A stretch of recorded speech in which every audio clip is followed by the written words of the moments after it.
Hi everybody, today is Friday, July 11th, 2025, and our friend Dmitry Orlov is back with us. Welcome back, Dmitry.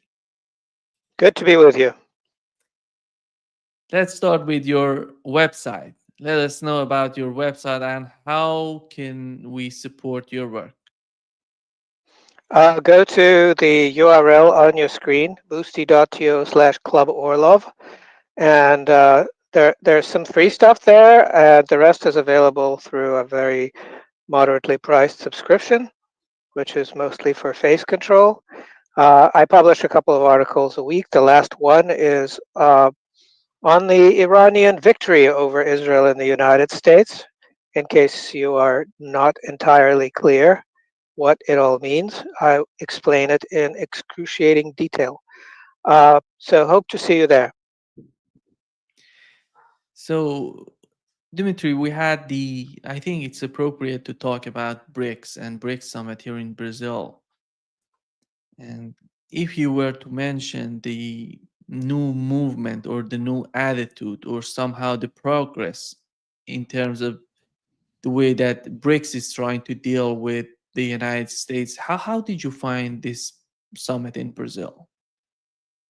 The only interesting thing is that the new development bank is the new non-toxic currency clearinghouse for all of BRICS, and that's a huge development. The BRICS, the new development bank or the BRICS bank, is going to grow by an order of magnitude. It's already in the billions. It's going to be probably in the tens and hundreds of billions um, of transaction of loans a year, development loans. That's probably the most important and the most popular at the moment part of BRICS. Other than that, it's just a platform for bilateral relations. We don't know how many deals were made by all these people who got together. The public face of it is, to put it bluntly, boring. There's nothing for the journalists to talk about. It's all about the details. The devil is in the details and being handled. Um, and so that's really all that we need to know as far as what happened. One of the main issues was during the summit was the tariffs and the way that the United States is putting tariffs. We've learned that in the aftermath, the United States has put 50% tariffs on Brazil, by the way. And how somehow during the summit, Brazil was so much cautious about the way that they were trying to put out the condemnation against the attack on Russia and Iran. And but you see Donald Trump coming out and in favor of one of the candidates in here in Brazil and trying to somehow interfere in internal policies of Brazil and putting tariffs on Brazil. Do you think that even by backing down, by somehow being more cautious toward the United States, that it doesn't seem that going to work with the Trump administration? I don't think it matters. Trump does one insane thing after another, and the only sane element of it is the insider trading that goes on. So he says he'll impose tariffs, markets tank. His people buy up a bunch of futures and a bunch of stocks on the cheap. And then he postpones the tariffs by 60 days or whatever, or cancels them, or says that people are queuing up to kiss his ass or whatever. And of course, the futures rebound and the stocks rebound, and it's time to sell. And then they do it again. So basically, they're bleeding the system. But what they're also doing is destroying the American economy. But they don't care about it because the American economy is a dead man walking anyway. They don't really care about it. They just want to escape with their wealth. And so with Bolsonaro, that's just kind of a personal vendetta um, that Trump seems to have. Brazil is bad because his friend Bolsonaro got thrown out, and that's bad, and therefore they're going to have huge tariffs. And it doesn't matter that Brazil is about the only major country in the world that runs trade deficits with the United States as opposed to trade surpluses. So, for some petty personal issue, Trump is killing the golden goose, as it were, by killing Brazil trade with the United States. Well, what is Brazil going to do? Well, if the Brazilians are smart, they're going to start de-emphasizing the trade with the United States, and I hope that they're doing that.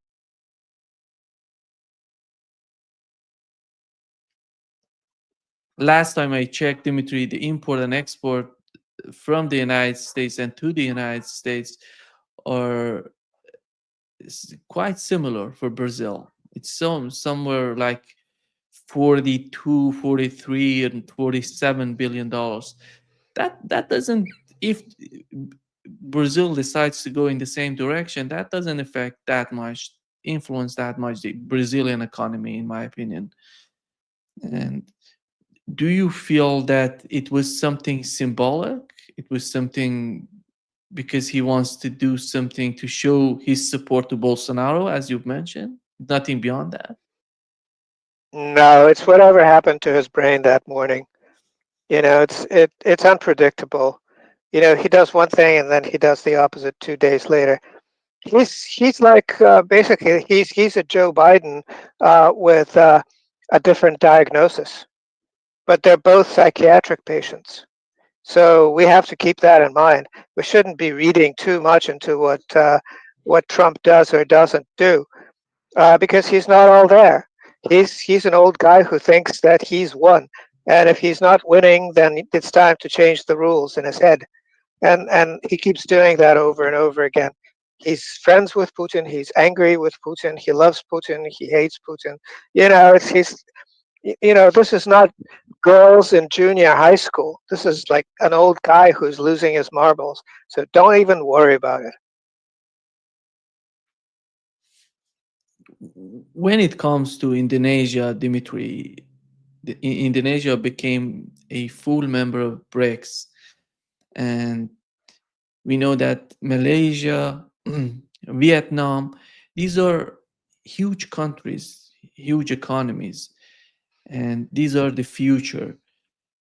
Do you feel that BRICS, despite having, as you've mentioned, their differences, they're trying to somehow deal with each other to the way that they can condemn, they can go against some sort of move on the part of the United States in terms of Iran and Russia, what has happened, and they were condemning at this summit, they were condemning the attacks on Iran and Russia. But after all, when it comes to their differences and the way that they're trying to get along with each other, do you find it somehow improving as time goes by, or we still have those differences coming bolder than before? Well, there are no scandals to report within BRICS. It's a boring organization, and most of what goes on is bilateral. And it's basically a talking shop where people are free to do whatever people want to do when there are no Europeans or Americans in the room. It's so refreshing and liberating that is a reason enough to keep that organization going. But it's got a lot of benefits for its members coming up, and New Development Bank is one of them. So Indonesia is a fast-growing economy. Of course, it interacts with all of the other countries in the region, and that has nothing to do with what the United States would like. It's unrelated. In here in Brazil, they were somehow optimistic about the future of BRICS and the way that maybe a SWIFT system, a new SWIFT system, something similar can mm, s- come out big and as a big news, as something that can change the communications between the countries that are so much connected, they're so much dependent on the United States. Do you feel that we're going to achieve that? We're going to have something like SWIFT, something, a communication line that would facilitate the communication between among BRICS countries in the near future? I think that already works. China and Russia trade in the yuan and ruble. Russia and India trade in rupee and ruble. Ruble is now one of those very important currencies. It's the strongest currency in the world all of a sudden. Um, and so there are several messaging systems like BRICS. BRICS is just I mean, not BRICS, like SWIFT. SWIFT is just an outdated thing that the Americans control, and that's the issue with it. The Americans control it. But China has its own system. Russia has its own system. Various other countries have systems of their own that they use with correspondent central banks around the world to exchange messages about payments being made in their own currencies, but completely bypassing, totally opaque to the euro, dollar, etc. system, and that's fine. So why should anybody make stuff like that particularly public? Why should it be a point of discussion for us? Money likes quiet, and big money likes super quiet where nobody knows what's going on, especially when it's items like um, air defense systems from China going to Iran in exchange for oil. Well, we know that that's happening, but how much it's costing in terms of oil and how is that being priced? We'll probably never find out. And that's just the way it should be. Yeah. Dimitri, did you see the tone of BRICS in terms of condemning the attacks on Iran and Russia sufficient, somehow appropriate, or you, and if not, who was blocking that? It was Brazil, it was India. How do you see the role of Brazil and India in the whole situation? The way that we know that the war between the United States and Russia on one side and Russia and Iran on the other side, they somehow they're going on this sort of fight is not finished yet. But how do you find the behavior of Brazil and India in BRICS and dealing with that? BRICS is not about military matters. Wrong, wrong organization. There are other organizations that do meet periodically that might have a bearing on the situation, but BRICS is not one of them. And you mean SCO is one of them, or ASEAN and SCO is pretty much it. So within the format of the SCO, that there have been briefings uh, in Qingdao in China devoted to what happened to Iran and how to strengthen Iran so that there is no repeat, and also an understanding of the weaknesses that have been exposed of of Israel, and since Israel is just a U.S. proxy of the United States, the huge gaps in the air defense systems and their inability to deal with hypersonic rockets, which they do not have. All of that has been discussed to great extent, and it's having a bearing on defense policies of nations around the world, but they're not talking about it publicly, of course. here is what the head of Iranian parliament said, Dmitry. He said that at the final stages of the conflict of the war between Iran and Israel, more than 90% of missiles have hit the targets in Israel. And do you feel that that was the main reason that the United States decided to interfere? That Donald Trump has decided to attack Iran and informing them beforehand? Well, look, Israelis offered Trump a victory. And then the next thing that happened is Israelis started begging for help because they ran out of air defense missiles. And what Iran did was actually quite funny. They scaled down the size of the attacks because they could achieve the same results with fewer missiles and drones. So why waste resources on an enemy that has been defeated already? The point is not to destroy Israel. The point is to kind of make a point. And Iran definitely made that point. And that point is that Israel and the United States are defenseless against modern Iranian missiles. Defenseless, no matter how you slice it. So once Israel admitted that, then it was time for Trump to, you know, parlay this complete fiasco into a Nobel Peace Prize, which Netanyahu certainly pushed. Um, but that's comedy, that's not war, that's comedy. So you have to draw the line, and it's a very fuzzy line for some people between between actual kinetic action and amateur theatricals at the White House. They're different, okay? But the point is that Israel and the United States lost big time. Donald Trump and Netanyahu had somehow some strange move since Donald Trump took office in Washington. Donald Trump didn't go to Israel. He went to the Middle East, didn't go to Israel, and the Israeli Prime Minister, it's the third time going to the United States meeting with Donald Trump. Do you feel that the things that we are witnessing at the surface and they're trying that everything's fine between Israel and the United States, between Netanyahu and Donald Trump, is just the way that they're pretending to be, or something behind the scenes, some complication, some sort of difficulties are going on behind the scene in terms of the way that Donald Trump sees the conflict in the Middle East and Netanyahu sees it? Well, I can't get into Netanyahu's brain at all. I'd rather not. He's a horrible man. Um, I can't get into Trump's brain either, except that I know he wants victory, no matter what that happens to mean.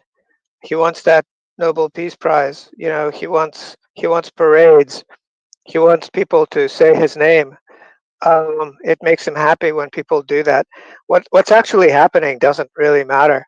Now, when he went to the Middle East, that was kind of a begathon. Uh, Please buy something American because otherwise our financial system is ruined.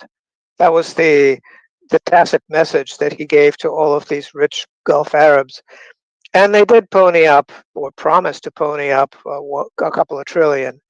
Um, Sort of trying to postpone the inevitable crash of the U.S. financial system, but everybody knows it's coming.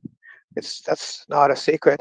So to make sure that those trillions would be forthcoming, he did what he thought would be a nice thing, which is not even talk about Israel.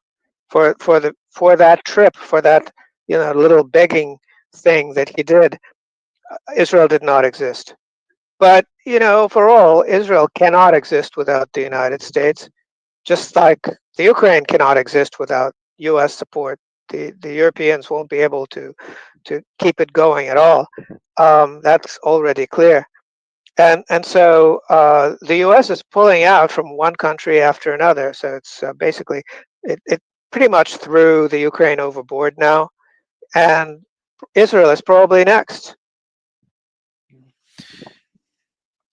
We know that Donald Trump was not interested in expanding the United States bases and the military power of the United States. They were talking about it before coming to power.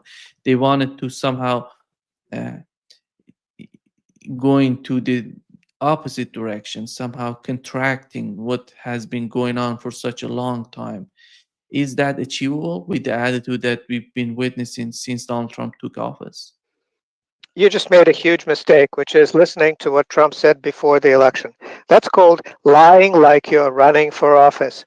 It has nothing to do with what happens after somebody gets elected in the United States. I don't know how it works in Brazil, but there are no ramifications for anyone for lying while running for office.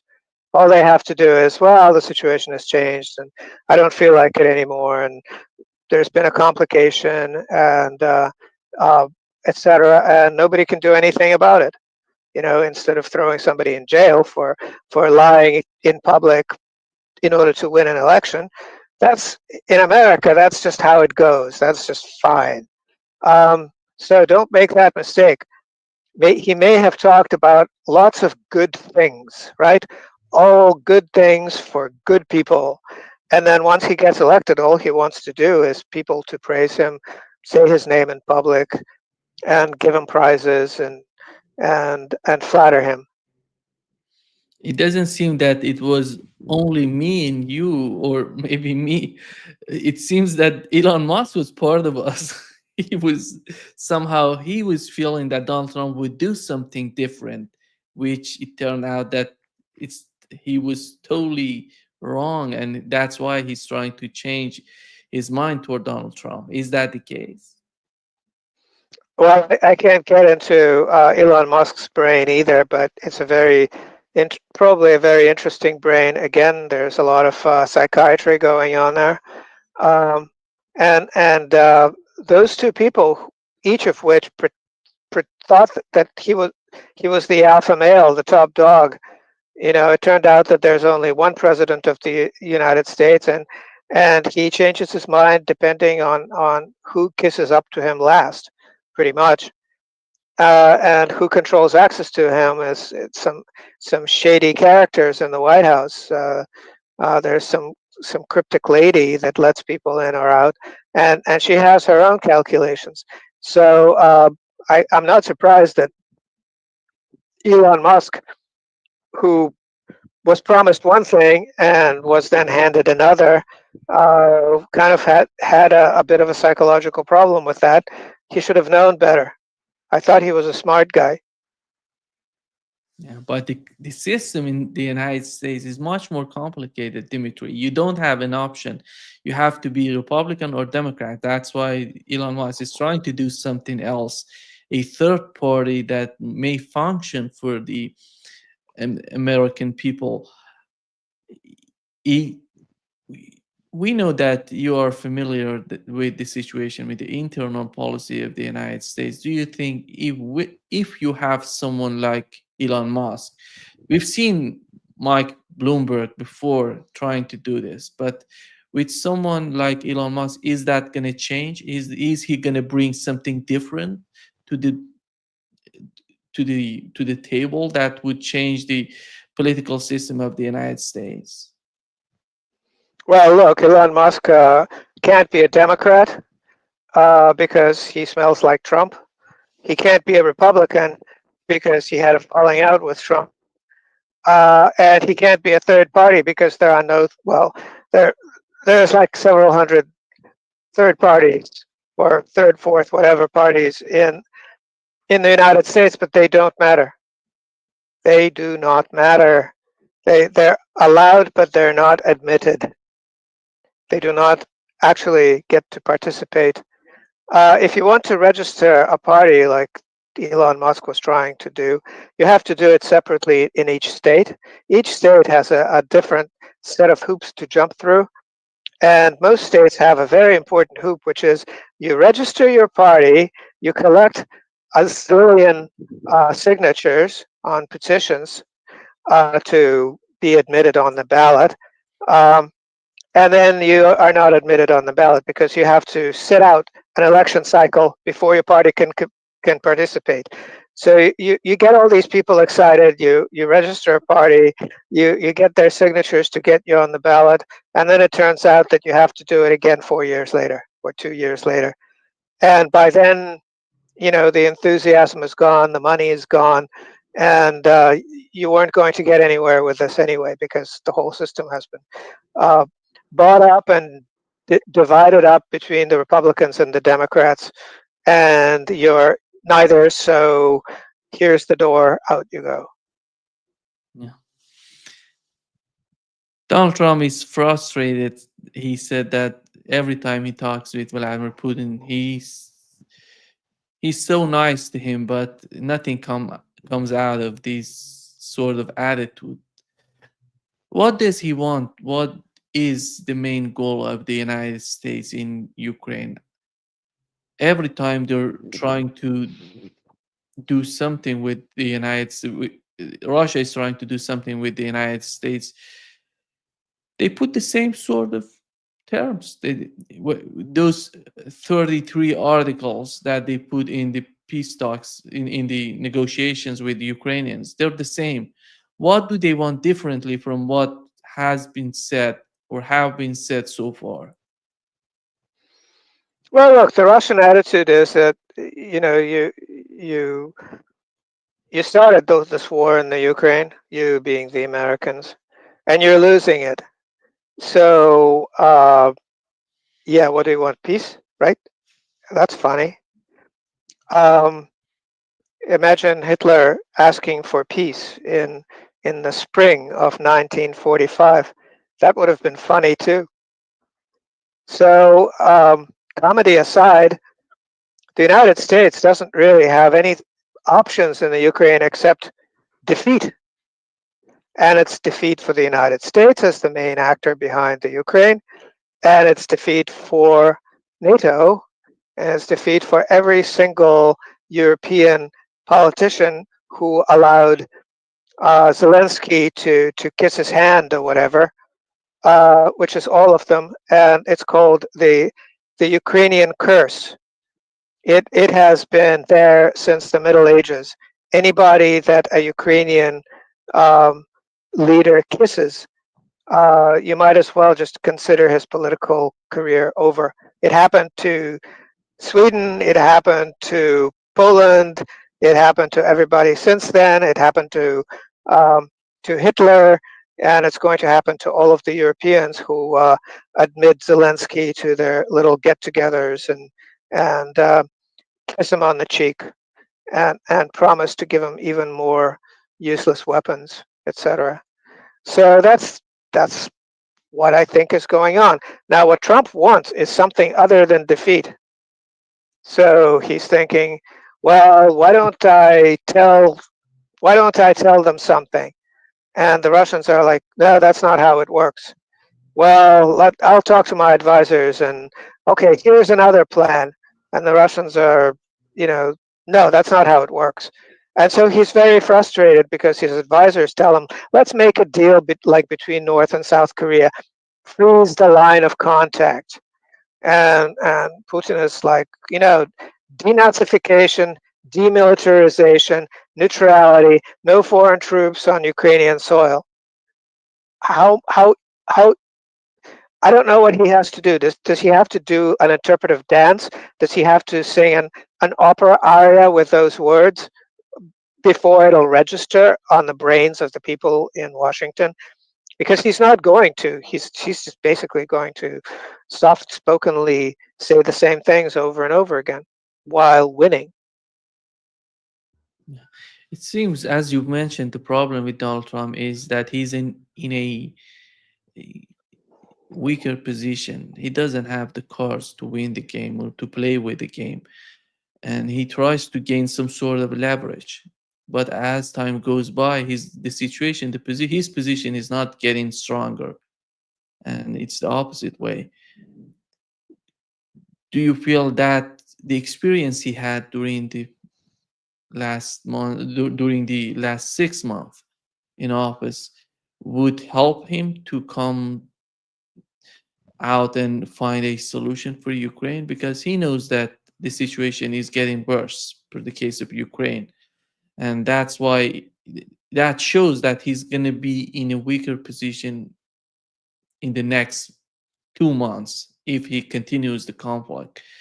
Is that going to be helpful for him? That he's addicted. He hates to be defeated. He hates the word defeat and being weaker than the party that he's negotiating with. Well, he wants to portray himself as an alpha male in his own mind. I think he's fragile psychologically, and I think that he could do random bits of damage if his ego was sufficiently damaged. And the Russians are kind of appreciative of that act, and what they're doing is they're holding therapy sessions with him, trying to talk him down. He's sort of a person on the ledge. You don't want to end up forcing him to jump.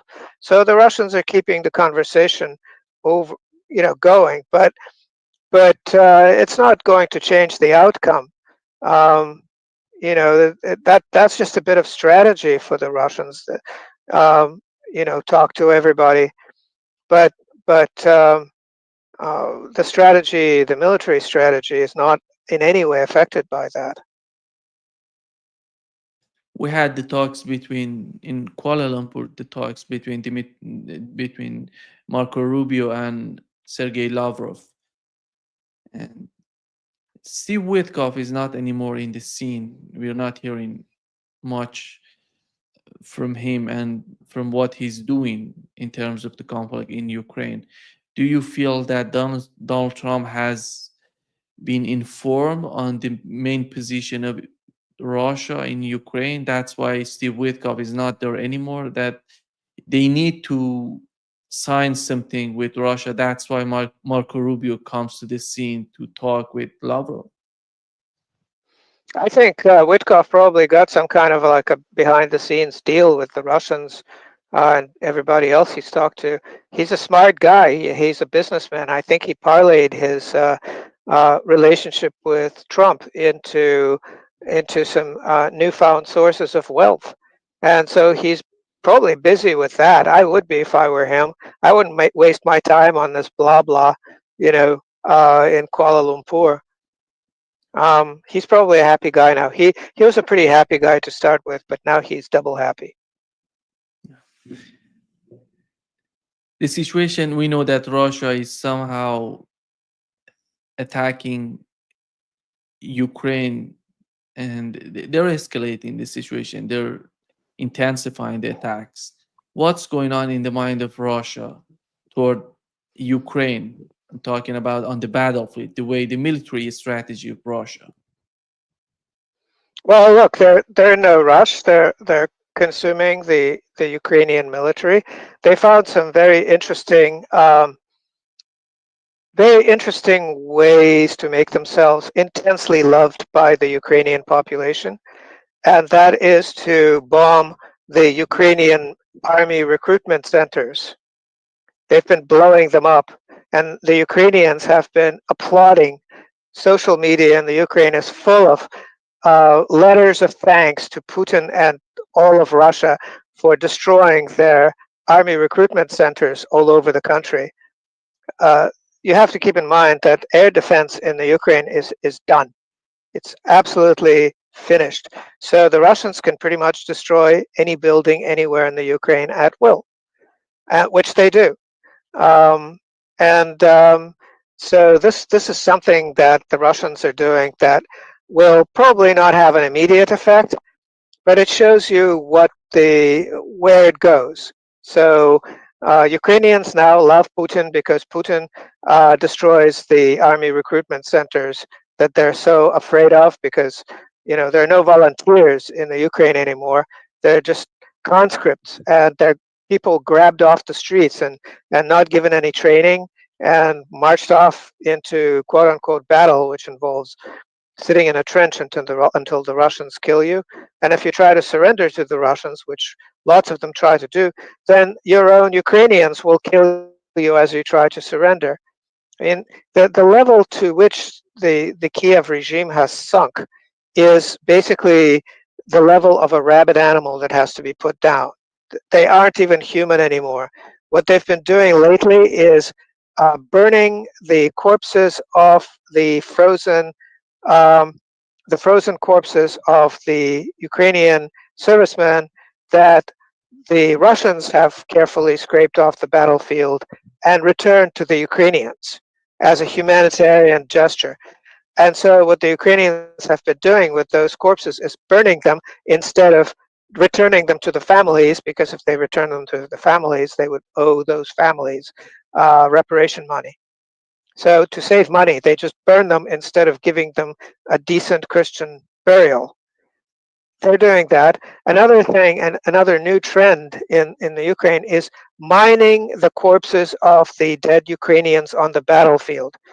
The idea is that the Russians will try to get those corpses again, collect them to give them a decent Christian burial, and get blown up because there's a mine under the corpse. Um, they've been doing quite a bit of that, and then since they can't hit uh, any worthwhile target in Russia, they just recently shelled a beach with women and children in Kursk, and a boy heroically died covering his mother from the shrapnel. Um, so that's the kind of country it is now. It's in its death throes. It really needs to be put out of its misery. The sooner, the better. And here are these Americans thinking about, well, what can we, what kind of a deal can we make with Russia? That word "deal," they think that it's some kind of a business relationship, um, and that's just bizarre, and sick. These are sick people, and so the Russians are playing doctor and being magnanimous in talking to them and trying to talk them down and clarify their thinking. I don't know if that's going to work though. What's so amazing, Dimitri, that the way that Donald Trump is trying to gain some sort of leverage over Russia, on the other hand, you see, in my opinion, he didn't gain that much of leverage over Zelensky and his administration in Ukraine. Do you feel that Donald Trump can somehow manage the situation with Ukraine? I'm talking about the Ukrainian side of the conflict. Or you still see Europeans being in charge when it comes to the way that the administration, the government in Ukraine function? Well, the government in the Ukraine is falling apart. It's fracturing internally. I don't know how long it's going to last, but their only plan and the only plan of the Europeans is to outlast Trump and have another, living, talking cadaver like Biden roll into the White House, and everything will go back to the way it was before, which of course won't happen, but um, you can dream. Um, but that's basically what the Europeans are doing. The Europeans kind of scored a victory, which is that they were excluded from the negotiation between Kiev and Washington, which went famously badly. It fell apart, um, and um, and now they managed to somehow parlay themselves into some kind of a European role, at least on the level of talking about it. At the meeting in Rome, um, uh, uh, Giorgia Meloni uh, proposed that the financial needs for rebuilding um, the Ukraine should be taken seriously. That the Ukraine is investment grade territory, as she suggested, I suppose, uh, which is a radical break with reality, and that is a kind of typical of what's going on in the Ukraine now. But as somebody who's been kissed by Zelensky, these political leaders are basically dead men walking. Anybody who is kissed by a Ukrainian leader is, by definition, either dead or close to it, or a political corpse at the very least. So they're basically fighting for time. When Russia talks about the change in the political system of Ukraine, or maybe Zelensky being removed and being replaced by someone else, do you feel that is that going to be helpful for the process of negotiation, for the process of a political settlement in Ukraine?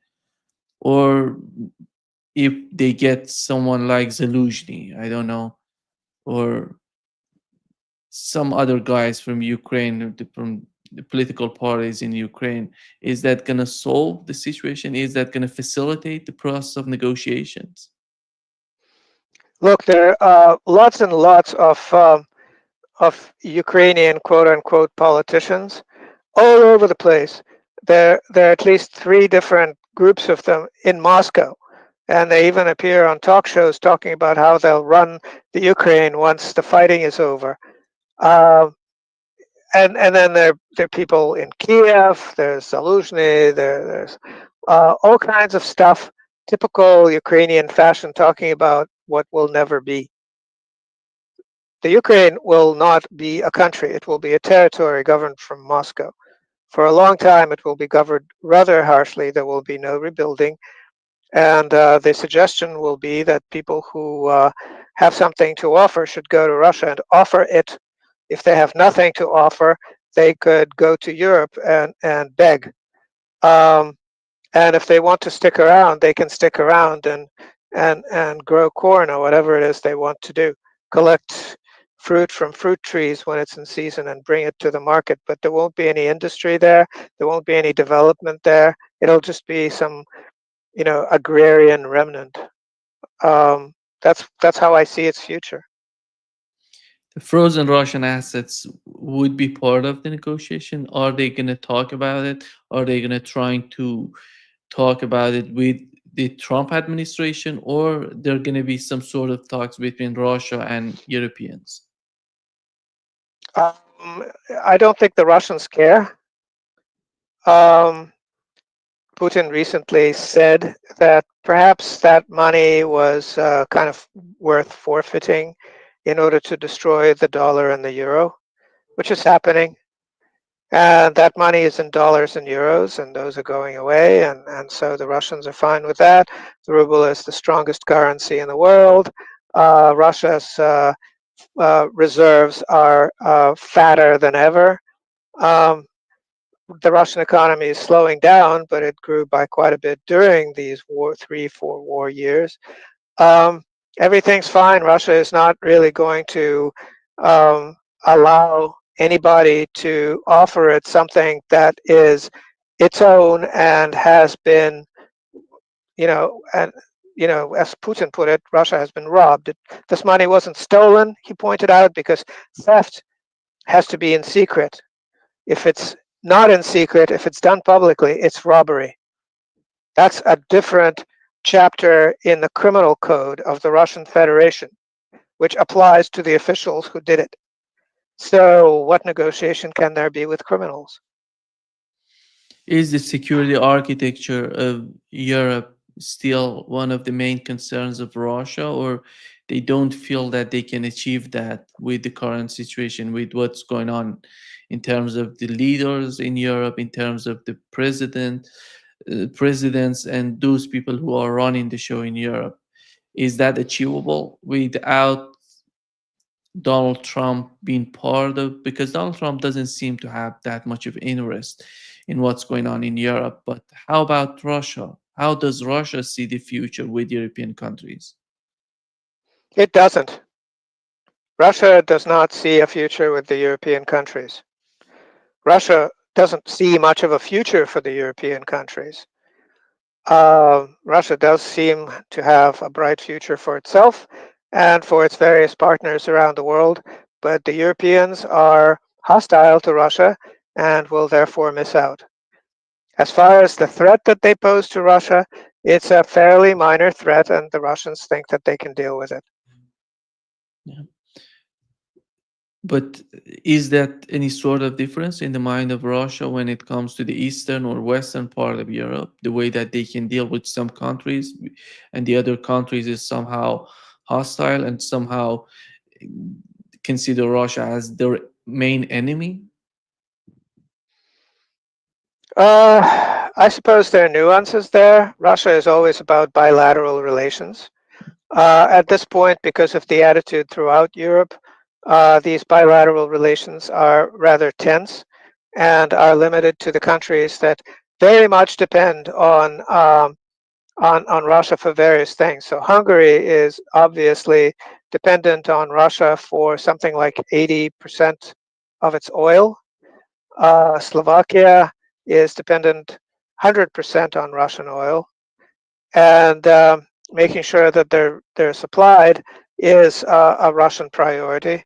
Also, there's a nuclear power plant, Paks 2, being built in Hungary, which is a Rosatom project. So the Russians are very interested in that project going forward. Um, so they're little points of reference between Russia and various countries in Europe, not too many anymore. But overall, there isn't this thrust of, oh, let's deal with the European Union, let's reestablish diplomatic contacts and negotiate with Ursula or whatever. There's none of that. We know that one of the main projects is the north-south corridor between Russia, from Russia going to Azerbaijan, Iran, and then how do you find the way that Russia and Iran are thinking about Azerbaijan right now? Are they gonna consider the same sort of strategy as before, or as time goes by and the differences that are happening, or maybe they're trying to deal with Azerbaijan? I don't know what's going on behind the scene, but it doesn't seem that much of understanding on the scene what's going on as we know in the news. What's going on in the mind of Russians and maybe Iranians when it comes to Azerbaijan and the project? We know that the project is huge and very important for both countries, Iran and Okay, Russia. first of all, Azerbaijan doesn't have to be part of that project at all. You know, if it really wants out, it can just like leave, and the north-south corridor will merrily go on as before. There are two other ways of going from Russia to Iran. One is by water over the Caspian. That's a matter of building enough ships quickly enough. The other way is through Kazakhstan and Turkmenistan by rail. And so if Azerbaijan wants to create complications for Russia, it'll lose in the process because it could charge transit for a huge volume of cargo. If it wants to lose money, fine. But what's going on with Azerbaijan politically right now is rather nasty.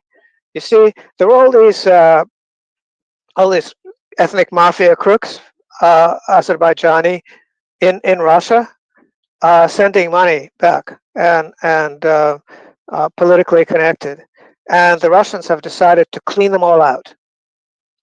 They're just basically cleaning up these ethnic mafias all over Russia, and it was the turn of the Azerbaijanis to be shown the door or the inside of a prison cell. Um, you know, the door if they're Azerbaijani nationals, the prison cell if they're Russian nationals. That is roughly how it works. Now, there are other things that really peeved a lot of people in Baku in Azerbaijan. One of them is that they were making lots of money from oil refineries they owned in the Ukraine that the Russians decided to bomb because those refineries were making diesel that was being supplied to the Ukrainian military, which was not on strategy for Russia. So they bombed those refineries, and and Azerbaijan lost that income stream. There were other complications, such as the dealings of Azerbaijan with Israel. It allowed Israel to launch drones from Azerbaijani territory into Iran. Iran is a partner, Russian partner, you know, with security agreements between the two. So that wasn't a nice thing to do, and so that is kind of like a mark against the Aliyev government in Baku. And so overall, what they decided to do, what the Azerbaijanis decided to do, is turn rabidly anti-Russian.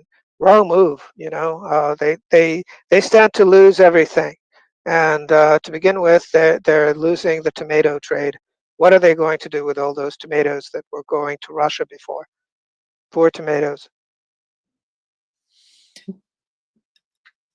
You're looking at China and the way, if I were Chinese and sitting in China and seeing what's going on with the United States foreign policy in Ukraine, in the Middle East, do you think that do you think that they're feeling much comfortable than before, or they're feeling that the United States is somehow trying to get to China as well, trying to bring the conflict to the Taiwan?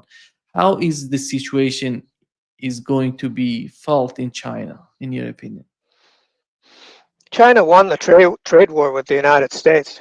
I don't know how many Americans realize that that's actually what happened, but Believe me, it happened. It was painful. There's no more trade war between the United States and China because China won. And so China is a kind of a separate case where the United States, um, trades with China in the morning, and then after a few drinks in the evening, talks about starting a war with China, and then wakes up in the morning and does some more trading with China, because and that's how it goes. And the Chinese think, well, okay, you're strange, but your money is still kind of okay, even though we're trying to get rid of it. Um, but the Chinese are pretty much ready to get rid of the U.S. trade at the drop of a hat. If they're smart, that's what they're doing. I don't know how successful they are. They should be preparing. Dimitri, one of the main issues in the BRICS summit, they asked for unconditional ceasefire in Gaza between Israel and Palestinians.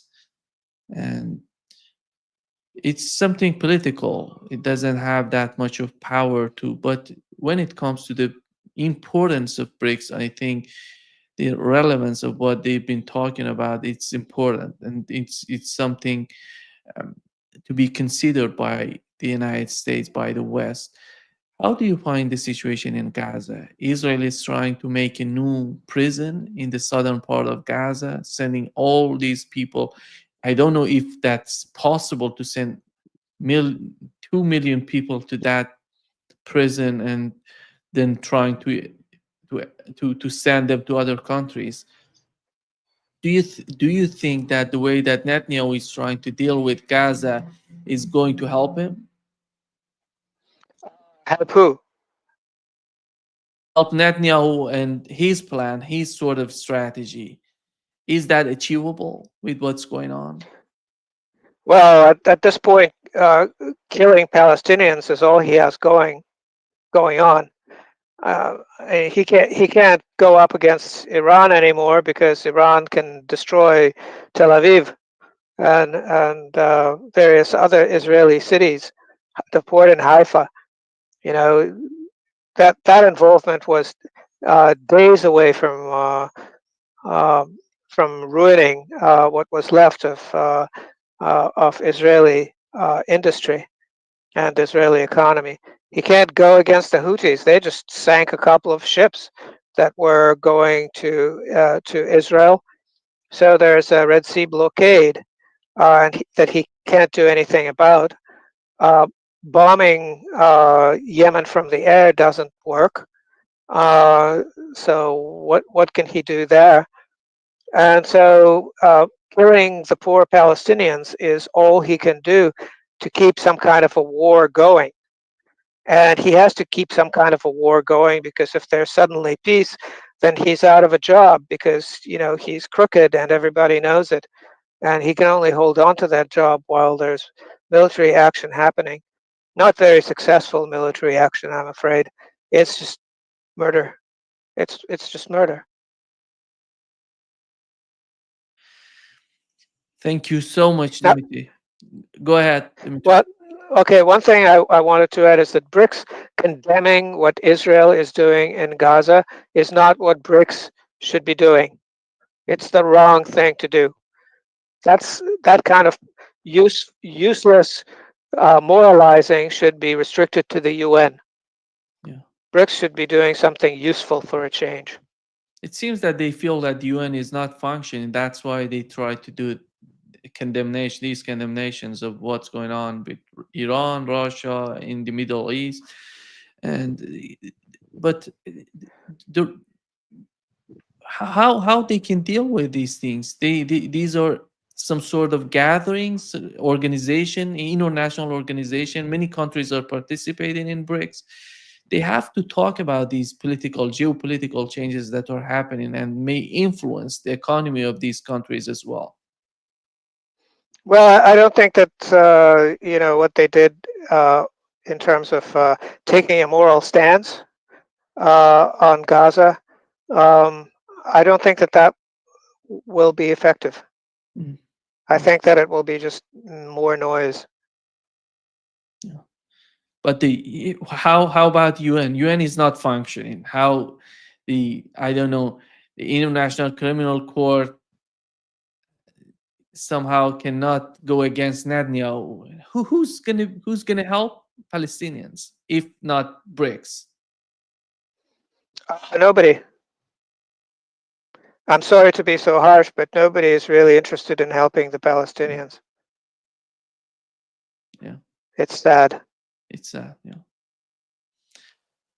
Thank you so much, Dmitry, for being with us today. Great pleasure, as Thank you. always.